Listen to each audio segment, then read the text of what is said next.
Alright, tapos na tayo mag-spray ng flat clear, and yung next step na gagawin natin, mag-a-apply tayo ng battle damage physical yung gagawin natin. So meron akong soldering iron dapat yung gagamitin ko, kaso nasira. So bibili na lang tayo ng bago.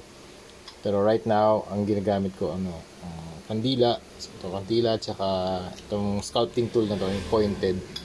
Papainitan lang natin. Ito. Initan lang natin yung tip. Tapos lalagay natin dun sa armor. Wait na.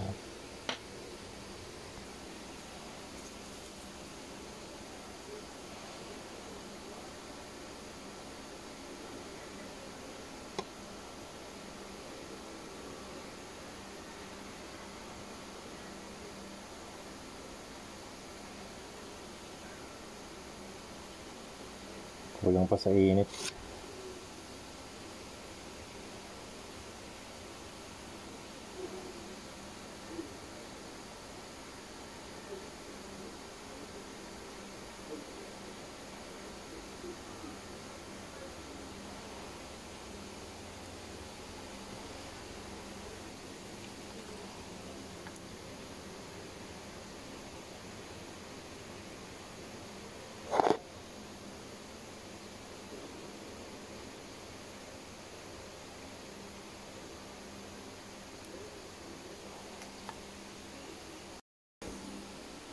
Alright, done na tayo sa pagtunaw ng plastic.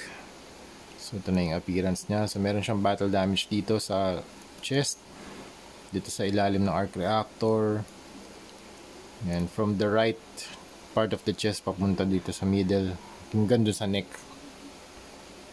Nag-burn tayo dyan. Dito rin sa kanyang arms, sa legs. Yan.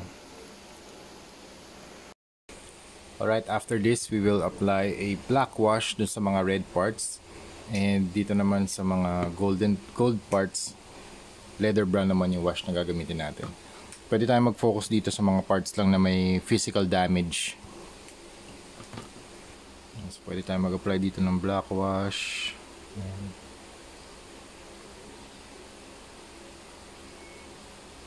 Tapos, wipe off nyo na lang excess. Ayan. Okay, tapos na tayo mag-apply ng black wash dun sa mga parts na may mga physical damage. Ayan, proceed naman tayo sa mga gold parts. Ayan, leather brown naman yung gagamitin natin for the wash dito sa mga gold na parts. Ayan, prepare lang din natin yung tissue natin para kung ano yung excess, yun lang yung mapupunasan. Okay, wipe natin kaagad. Okay, ganun lang.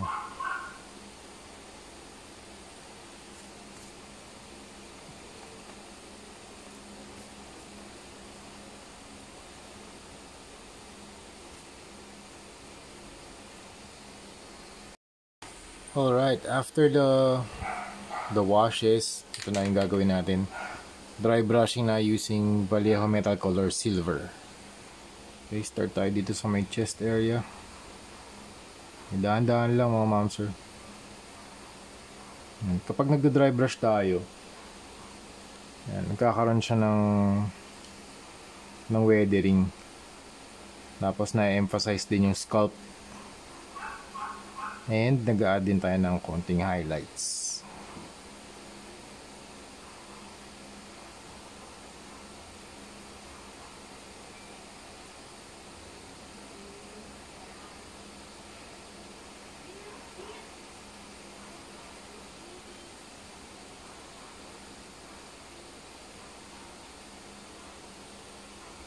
Yan, mas close up. Okay, next step, we are going to use a sponge para makapag-create ng mga small dots or speckles dun sa armor. Mas mataas kasi yung contrast nito sa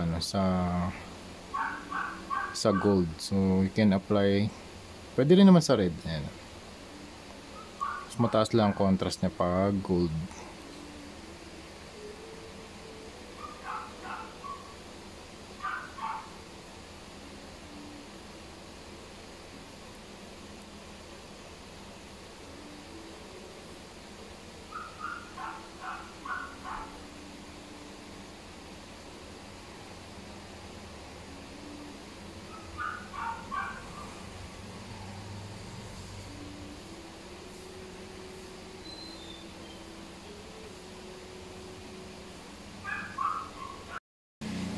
Okay, para naman sa mga parts na ganito, yung dapat umiilaw.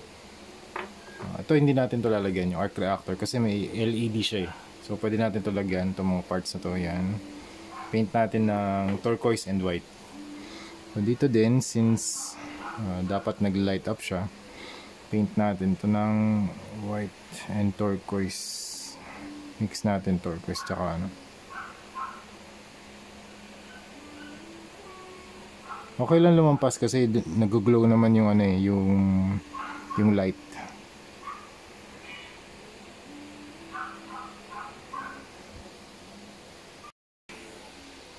Alright, after nung base coat ng turquoise and white, ngayon white naman i-apply natin para mukha siyang nag-glow.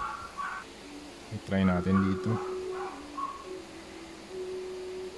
Usually yan sa pinakagitna. Huwag natin patungan yung ginawa nating turquoise.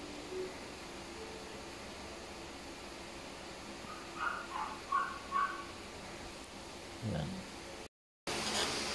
Alright, so yun mga ma'am sir, tapos na yung ating project Iron Man Mark 85 ZD Toys Battle Damage. Pinalik ko na siya sa box. So you have my signature na Ralph Cifra 2024. Tapos tinate ko na rin, tanggalin natin yung tape para makita natin yung figure sa loob.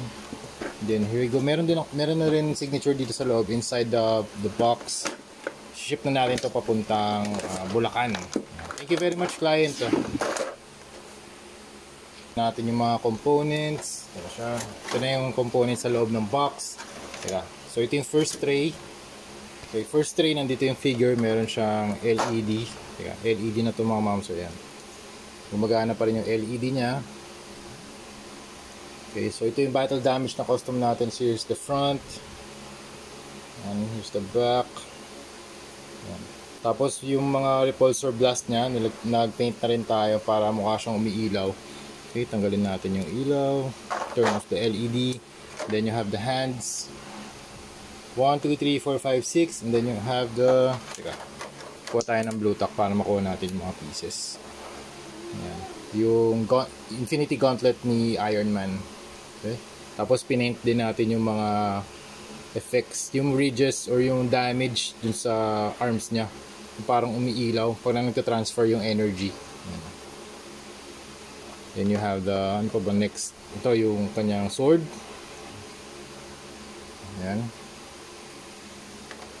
Tapos ito yung long sword niya. Tapos yung lahat ng mga umiilaw or mayroong light effects, nagpaint tayo ng white and turquoise para mukha siyang illuminated. Parang nagta-transfer yung yung energy. Yan. Dito rin sa mga blades, sa hand blades niya, dalawang hand blades. Yan. Okay, tapos dito din sa mga nano repulsor cannons. Yan, yung lighting effect niya, nagpaint din tayo dito sa loob para mukha rin siyang umiilaw. Yan. Tapos nagpaint na rin ako dito ng white for white using dry brushing method para kunwari yung ilaw nagre-reflect pa rin dito. Yan, sa sides, parang tumatapon yung light. Okay, dito naman tayo sa next tray. Ito yung kanyang nano lightning refocuser. Pinaint din natin yung mga lights. You have the circle sa gitna. Tapos dito din sa kabilang side. Pwede natin siyang indikit dito sa likod.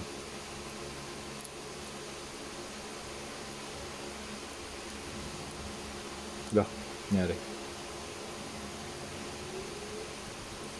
Dah. Ayan. So, ganyan yung kanya appearance. Okay. Okay, tanggalin natin. Pasok natin. Tapos yung next na ginawa ko, ito, yung shield. So, ang process na ginawa ko rito, black muna. Tapos, yung next layer, cobalt blue. And the next layer, turquoise. So, para siyang, ang concept ko dito, yung parang tinamaan ng bullets. Tapos, nag-shatter yung nanoparticles. Ayan. Okay. Laki ng shield. And then you have the base, custom base din. Then you have the signature. Then that's it mga ma'am sir. So yun, thank you very much for watching and see you sa next video. Bye-bye. Mag-input na lang ako ng mga images at the end of the video. Okay, thank you for watching and see you sa next video. Bye!